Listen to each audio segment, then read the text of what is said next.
दरम्यान विधिमंडळ पक्षनेते आणि काँग्रेस आमदार विजय वडेट्टीवारांनी संजय गायकवाडांवर टीका केली, तर मनसे नेते बाळा नांदगावकर यांनीही गायकवाडांवर निशाणा साधला. पाहूया.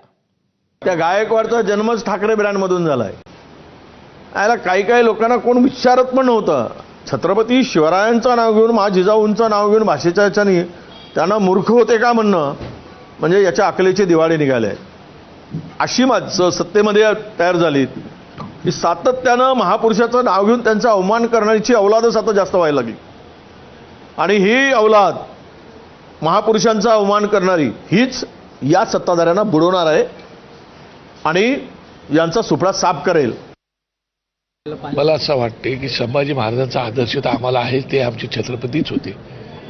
पण शिवाजी महाराजांनी राजकोष सुद्धा मराठी भाषेतच केला होता, हे विसरलेत का ते? त्याचं कारण असं की परकीय भाषा ज्या वेळेला किंवा कसं आहे, परकीय आक्रमण ज्यावेळेला होतं ना, ते प्रथम भूमीवर होतं. भूमीवर आक्रमण झालं की त्याच्यानंतर ते भाषेवर आक्रमण होतं.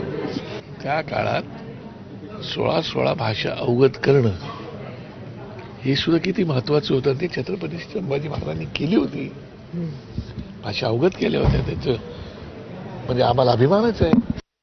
मूर्ख त्यांना म्हणणंच चूक आहे, हेच मूर्ख आहेत. आम्ही पण तेच सांगतोय, ज्यांनी भाषा शिकले हे थोडेसे मोठे झाल्यानंतर शिकलेत.